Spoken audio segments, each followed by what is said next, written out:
안녕하세요. 수의학 심증 레뷰 팟캐스트입니다. 오늘은 코어 폐출혈의 진단 및 치료 전략에 대해 김 교수님과 박 원장님과 함께 깊이 있게 알아보겠습니다. 이 주제는 응급 상황에서 환자 안정화와 생명 유지에 결정적인 역할을 하므로 임상 현장에서 매우 중요한 사안입니다. 안녕하세요. 김 교수입니다. 오늘 다룰 코와 폐출혈의 진단 및 치료 전략은 일상 진료에서 흔히 마주치는 상황이지만 접근 방식에 따라 진단과 치료 결과가 크게 달라질 수 있는 매우 중요한 주제입니다. 특히 간별 진단의 복잡성과 신속한 임상 판단이 요구되는 측면에 초점을 맞춰 상세히 논의해 보겠습니다. 안녕하세요. 박 원장입니다. 저도 현장에서 이러한 케이스를 자주 경험하는데요. 실제 임상에서는 신속한 환자 안정화와 정확한 혈액 검사, 영상학적 평가 등 실질적인 대응 방안이 매우 중요합니다. 오늘 이론과 실제 적용 사이의 간극을 메워주는 유익한 시간이 되길 기대합니다. 그럼 먼저 코어 폐출혈의 기본 개념과 임상적 의의부터 살펴보도록 하겠습니다. 코출혈, 즉 에피스타시스는 단순히 비강에서의 출혈로 보이지만 실제로는 외상, 감염, 면역맥의 질환, 그리고 혈액응고 이상 등 다양한 원인에 의해 발생할 수 있습니다. 이 경우 환자의 환경과 병력이 중요한 단서가 되며 초기 평가 시 신속한 혈액학적 안정화와 체계적인 진단 접근이 임상 핵심 포인트입니다. 현장에서 저는 코출혈 환자에서 중종 급성 출혈과 관련한 저혈압, 빠른 맥박, 창백한 점막 등을 확인합니다. 특히 외부 활동이 많은 동물은 이물 흡입이나 외상으로 인한 급성 출혈이 흔하며 약물 부작용이나 면역맥의 이상으로 인한 경우도 놓치지 않아야 합니다. 맞습니다. 진단적 접근은 우선 환자의 병력 조사와 신체 검사를 통한 초기 평가에서 시작됩니다. 혈액 검사에서는 PT, APTT, ACT와 같은 응고 검사가 필수이며 혈소판 수치가 25,000 mcl 이하, 10,000 mcl 이하 또는 5,000 mcl 위하면 각각 경미, 중등, 심각한 출혈을 시제합니다. 교수님, 이런 상황에서 가장 효과적인 진단 절차는 무엇으로 보시나요? 효과적인 접근법은 체계적인 단계별 평가입니다. 첫째, 환자의 안정화를 위해 즉시 혈액학적 모니터링과 혈액 채취를 실시하고, 둘째로 내시경 검사나 CT 스캔을 통해 코 내부의 구조적 이상, 이물질, 중양 여부를 확인합니다. 중특이성도 고려해야 하는데 개와 고양이에서는 원인과 발생 양상이 조금씩 다르기 때문입니다. 실제 진료에서는 코출혈과 함께 내과적 응급 상황이 동반될 때가 많습니다. 예를 들어 혈액 응고 이상이 의심되면 신속하게 혈액 검사를 진행하고 필요시 신선 동결 혈장이나 전체 혈액 투여를 통해 출혈을 제어하는 것이 중요합니다. 치료적 접근에서도 임상 핵심 포인트는 첫째, 혈류 안정화와 응급 차치, 둘째, 출혈 원인의 정확한 평가, 그리고 셋째, 상황에 맞는 약물 치료와 영상 중재의 적절한 조합입니다.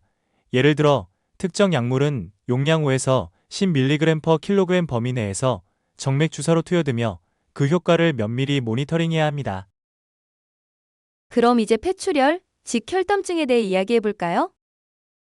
혈담증은 하기도나 폐에서 발생하는 출혈로 코출혈과는 구분되어야 합니다. 주로 심장질환, 자신부전, 폐렴, 혹은 배종양 등 다양한 원인에 기인하며 환자의 호흡곤란, 산소 포화도 저하, 심장 청진 수견 등을 종합하여 평가해야 합니다. 실제로 혈담증 환자의 초기 평가에서는 비강과 하기도의 출혈을 구분하는 것이 어려운 경우가 많기 때문에 병력 조사와 함께 흉부 엑스레이, 심초음파 등의 검사가 큰 도움이 됩니다. 이 과정에서 소량의 혈액이 폐포에 미치는 영향도 주의 깊게 관찰해야 합니다. 진단 절차에서는 고해상도 CT와 내시경 검사를 활용해 병변 부위를 정확하게 확인하는 것이 중요합니다. 간별 진단 과정에서 심부종과 비심장성 폐부종을 빠르게 구분하는 것이 치료 결정에 큰 영향을 미치며 이건 역시 임상 핵심 포인트로 작용합니다. 이처럼 복합적인 상황에서는 여러 진단과 치료 전략이 동시에 요구되는 점이 인상적입니다. 맞습니다.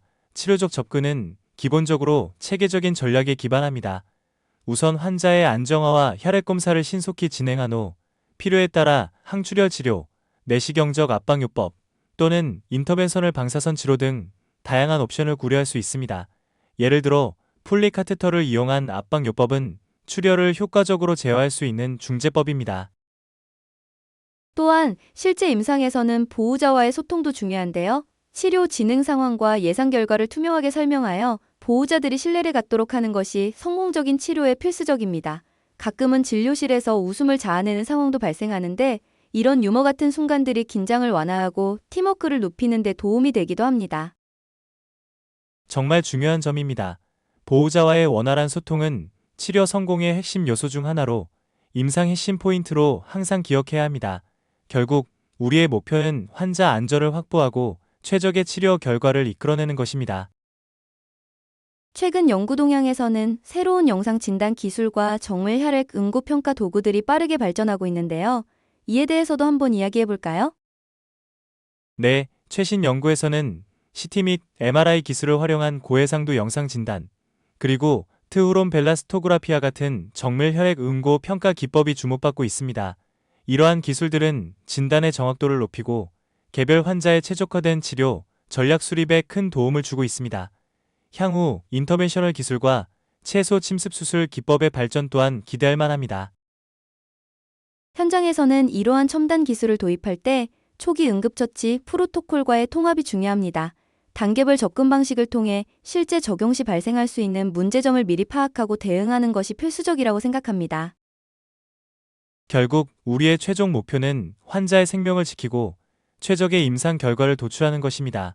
이를 위해서는 철저한 환자 평가, 체계적인 진단 절차, 그리고 신속하고 효과적인 치료 전략이 반드시 수반되어야 합니다. 정말 심도 있는 논의였습니다.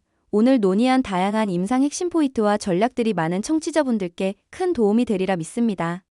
오늘은 코앞 출혈의 진단 및 치료 전략에 대해 깊이 있게 알아보았습니다. 교수님, 원장님, 오늘 내용을 간략하게 요약해 주실 수 있을까요? 오늘 우리는 코출혈과 혈담증의 발생 원인, 체계적인 진단 절차, 그리고 응급 상황에서의 치료 전략에 대해 심도 있게 논의했습니다. 핵심 내용으로는 단계별 평가, 혈액 응고 및 영상 검사의 중요성, 그리고 환자 안정화와 보호자와의 소통이 강조되었습니다.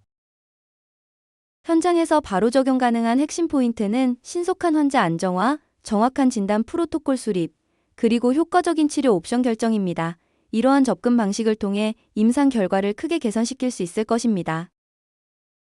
김 교수님, 박 원장님, 오늘 소중한 시간 내주셔서 감사합니다.